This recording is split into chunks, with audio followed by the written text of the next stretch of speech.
Kadiyam sir car దిగి కాంగ్రెస్ కండువా కప్పుకుండు. అలా బిడ్డకు బీఆర్ఎస్ టికెట్ ఇస్తే కాల్తో తన్నుకుంటూ వచ్చి మరి కాంగ్రెస్ పార్టీ తీర్థం పుచ్చుకుండ్రు అయ్యా బిడ్డలు.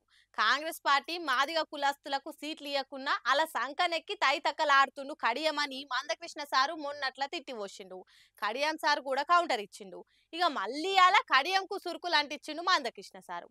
కాంగ్రెస్ వాళ్ళు మాదిగలకు సీట్లు ఇయ్యలేదని మందకృష్ణన్న మస్తు మండిపడుతుండు. కాంగ్రెస్ మాదిగలను చిన్న సూపు చూస్తుందని తిట్టి వస్తుండు. అసొంటి పార్టీల చేరి జాతికి ద్రోహం చేసిందని కడియం సారుకు సుత సురుకులు పెడుతుండు. ఇక అట్లనే మొన్న కేసీఆర్ సార్ ఇంటర్వ్యూలో కడియంకు ఎన్నో అవకాశాలు ఇచ్చినాం, డిప్యూటీ సీఎం ను మించిన పెద్ద గౌరవం ఏమున్నది, ఏం తక్కువ చేసినాం, అయినా కూడా పోతప్పుడు బండలేసి పోయిండు, అయినా మాకు మంచి అయింది, కడియం చచ్చిపోయి మమ్మల్ని బతికిచ్చిండు అని కేసీఆర్ సార్ అనుకొచ్చిండు. అగో గదే వీడియోని చూపించుకుంటా కడియం సార్ కు సురుకులు అంటించిండు మందకృష్ణన్న. కడియం శ్రీహరి, నువ్వు నియతి పరున్వే అయితే కేసీఆర్ కష్టాలలో ఉన్నప్పుడు ఆయనతో లాభం పొందిన నువ్వు ఆయన నిడిచిపెట్టి ఎందుకు వచ్చినావు? ఈడనే నీ నియత ఏందో అర్థమైంది. సొంత లాభం కోసం తప్ప నువ్వు జనాలకు చేసింది ఏం లేదు, జాతిని ఉద్ధరించింది కూడా ఏం లేదని మస్తుగా అరుచుకుండు.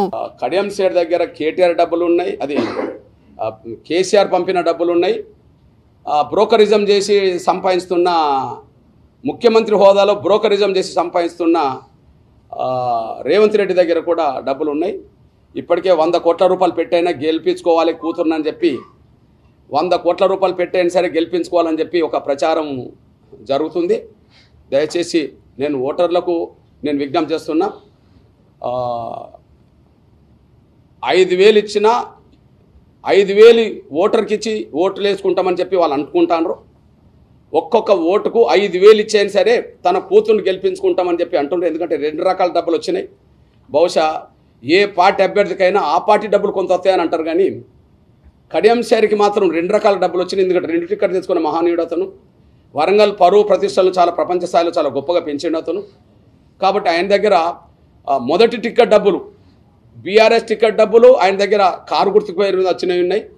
అదే సమయంలో ఇప్పుడు చేయి గుర్తు మీద ఇప్పుడు రేవంత్ రెడ్డి అనే ఒక బ్రోకర్ ఇచ్చే డబ్బులు కూడా ఉన్నాయి. కనుక 2 రకాలుగా డబ్బులు కలిసి ఆయన అక్రమ సంపాదన డబ్బులు కలిస్తే 100 కోట్ల రూపాయలు ఖర్చు పెట్టైనా తన కూతురుకి ఇంకో 40 ఏళ్ళ రాజకీయ జీవితం ఇవ్వాలని కుట్ర చేస్తున్నాడు.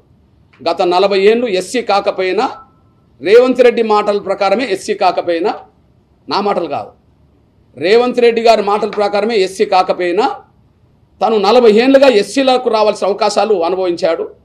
ఇప్పుడు మళ్ళీ తన కూతురుకు మరో 40 ఏళ్ళు రాజకీయ జీవితం ఇవ్వడం కోసం 100 కోట్ల రూపాయలు ఖర్చు పెట్టడానికైనా సిద్ధపడుతున్నారని ప్రచారం జరుగుతుంది.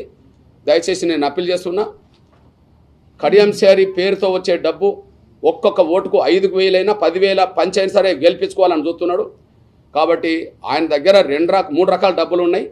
ఒకటికి మరి దీనికి కడియం సార్ ఏమని కౌంటర్ ఇస్తాడో చూడాలి. అయినా ఇప్పుడు మందకృష్ణ సారు బీజేపీ సూర్ కిందుండి దళితుల కాళ్ళు గడిగి నీళ్లు నెత్తి మీద చల్లుకొని ఊరేగే కాషాయం పార్టీ జెండా మోస్తుండు కదా, మరి ఆయన్నేమో గిట్ల జాతికి చేస్తున్న మేలు చేస్తుండే. కడియం సారేమో కాషాయం జెండా పట్టుకోకుండా జాతికి ద్రోహం చేసిండని మందకృష్ణ అన్న వాచగా అవ్వచ్చు.